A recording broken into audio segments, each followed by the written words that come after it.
जय श्री राम, हर हर महादेव।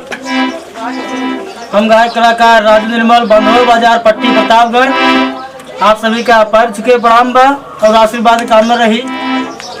आप सब एक प्यारा सा भजन आप सबके बीच में छोड़ रहे हैं, जो कुछ त्रुटि को क्षमा करिएगा।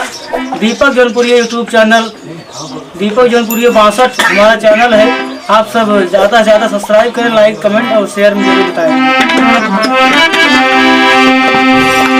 आया है सो जाएगा राजा रंग फकीर, कोई सिंहासन चढ़ चला, कोई बांधा जात जंजीर। बाबा भैया 4 दिन की जिंदगी बा।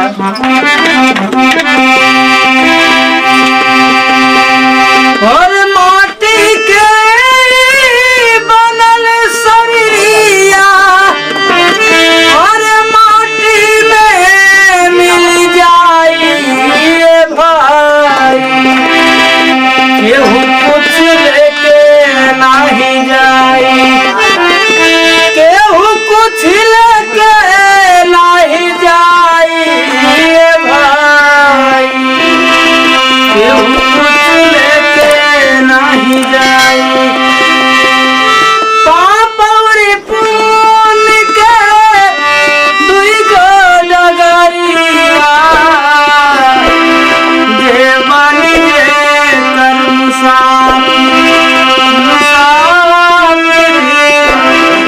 जे बनी जे कर्म सामी।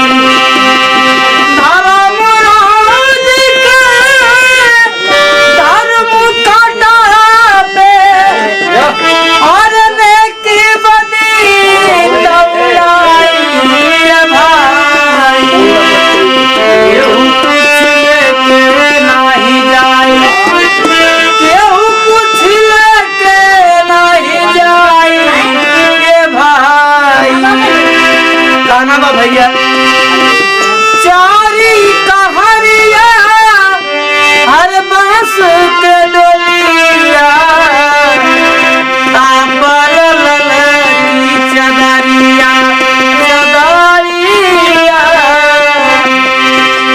चारी कहरिया बांस के डोलिया, तापर ललकी चदरिया।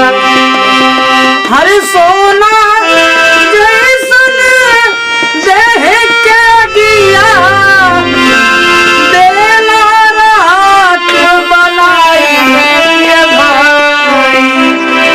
केहू कुछ लेके नहीं जाई, केहू कुछ लेके नहीं जाई भाई। केहू कुछ लेके नहीं जाई। जय श्री राम, हर हर महादेव। आप सब वीडियो को ज़्यादा से ज़्यादा शेयर करें, सब्सक्राइब, और जो कुछ त्रुटि हो कमेंट में जरूर बताएं। जय श्री राम।